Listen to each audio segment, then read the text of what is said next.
niggas can't check me. I hope your next move don't upset me. Got fresh prints on his barrel and a suit like Jeffrey. I get you clean the towel. Had to clean up the towel for the beef we browse like releasing the hounds. Had the monkey on the counter with his hands on his mouth. The other monkey for his ears, so we ain't hearing you out. The third monkey had his hands over his eyes, so you can get buried if you imply I'm out of the country. But you can die, now honey, you can't deny. The shooters come in flurries like Curry and Luka. I say hello to the motherfucking dog. Don't you come across that line, cause you just want a plenty. I ain't any $1 million worth of silly niggas. We both gilly to separate you from your mama. Jump up out the better sit up when you see the ditter. Yo, what's good? This is Don Pablito. Here to give y'all some feedback on the song The Vow with Uncle L, the GOAT, LL Cool J. Have some Q&A to give y'all. I've been getting a lot of good feedback, a lot of good phone calls. The record came out great. Shout to Mad Squabbles, shout to Jason, shout to Uncle L himself. It came out as people call it a posse cut. It was a chance for L to give the unknown artists a platform to shine and get busy. I think we did that. I think everybody killed it. Everybody came through. But more so, I'm going to do some questions and answers. People got a lot of questions for me. How the song came about, the inspiration of the record, how I felt about the record, and break down the bars a little bit.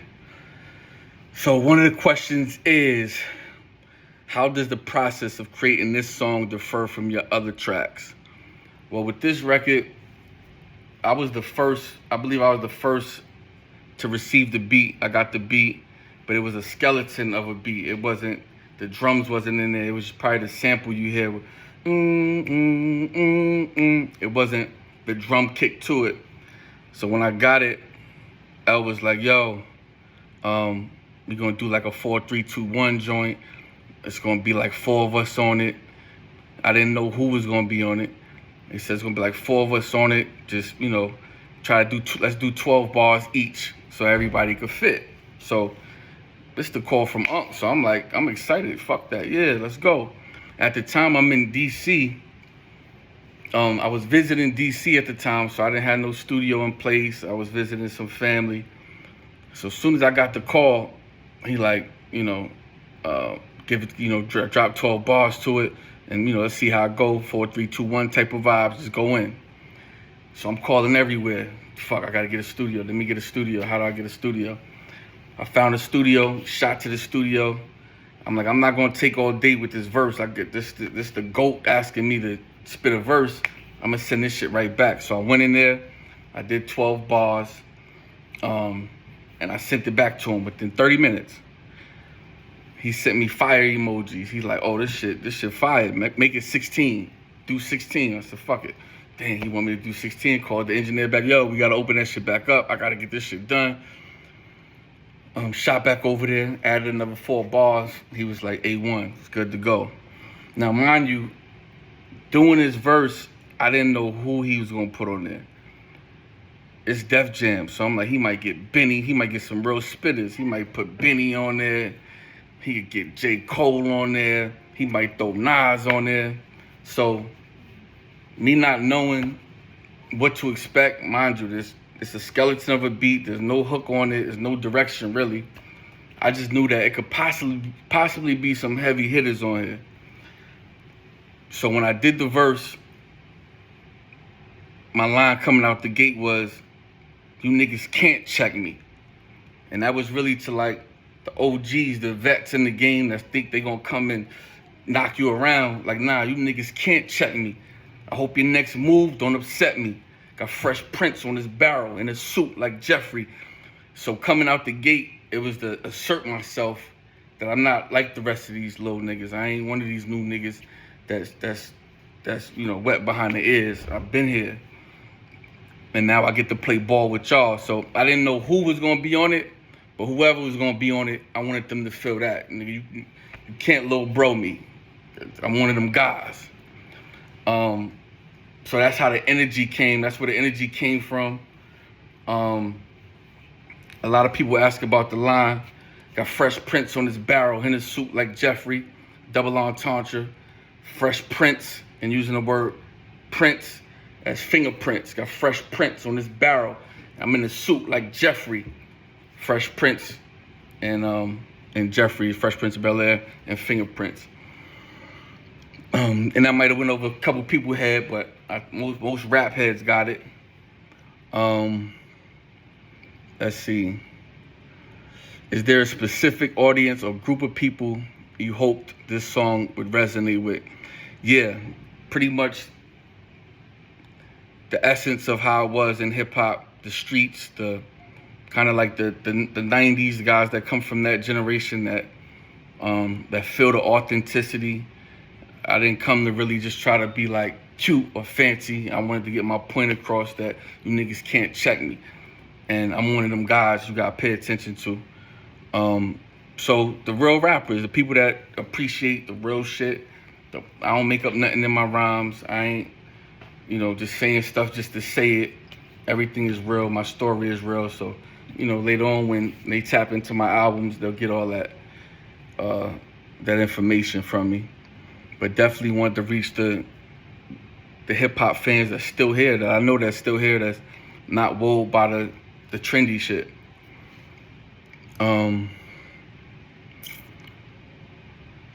The lyrics have a powerful message. What message or emotion did you hope to convey through the song? Which I explained, like asserting myself. Like one of my bars is, you just wanted plenty niggas. I ain't any nigga. Y'all $1 million worth of silly niggas, but we brought Gilly with us to separate you from your mama, jump about the Bentley. So it's a lot of silly shit going on. And I wanted to establish that I'm not one of those. Me and y'all got money, but it's y'all silly, y'all clowns. And I wanted to establish that. I said, and it's $1 million worth of y'all. Let's see. What was the core inspiration behind the track? Was there a particular event or moment that sparked it? Yeah, that time when L called, it was New Year's Day. The best call of my life. It was like, yo, nephew, I need you to jump on this and do your thing. I was in D.C., having dinner, left the dinner early, ran to the studio, got it popping. And the inspiration, I think L wanted to put, aside from putting us on, he wanted to do a posse, a street track, something like 4-3-2-1. So 4-3-2-1 might have been, the inspiration for it.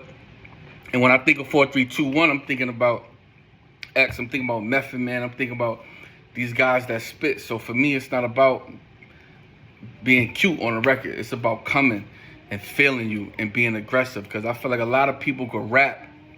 A lot of people could put words together. But the difference is do you feel them? Do you believe them? Does it touch you like that? And that's how I wanted to come in on this track. How do I feel now about the song that is complete and how it's been received by your listeners? It's getting great reviews, getting a lot of phone calls. People are definitely feeling it. I think everybody did their thing. I think Jay San came through.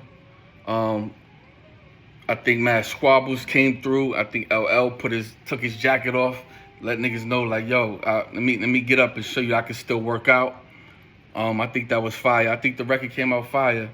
And I fuck with everybody who was a part of it. But yeah, so yeah, that's just a little bit of feedback of it. But yeah, to go over the verse, you niggas can't check me. Asserting myself. Hope your next move don't upset me. Asserting myself. Fresh Prince on this barrel in his suit like Jeffrey. I get you clinked in your towel. We'll have to clean up the towels. For the beef we browse like releasing the hounds. Had the monkey on the counter with his hands on his mouth. The other monkey for his ears, so we ain't hearing you out. The third monkey had his hands over his eyes, so you can get buried if you imply. If you remember, most houses, definitely in the hood, had the statue of the three monkeys, which means hear no evil, see no evil, speak no evil. And that's kind of like the unwritten code we grew up by. So that's what I threw in there. And people that, understand that can relate to that. I'm out of the country where two can dine. With honey, you can't deny. The shooters come in flurry like Curry and Luka Don. And say hello to the motherfucking dawn. I'm introducing myself. Tiptoe, don't you come across this line, don't die. Meaning like, tread lightly. This ain't a place you want to play at. Play with something safe, this ain't it. And you just want to plenty niggas bars come after that. But yeah, that was a little recap of how the record went. I thank y'all for the support. I thank y'all for the love. Go stream my music. If you ain't on my IGs, Real Don Pablito, I got 7 albums on there that you could tap into. That's, critically acclaimed. Go tap in and get to know me. I look forward to getting to know y'all. Let's get it. The Vow is out now. The Force is out now. Shout out to Uncle L, Jason, and Mad Squabbles. Let's go. Duh.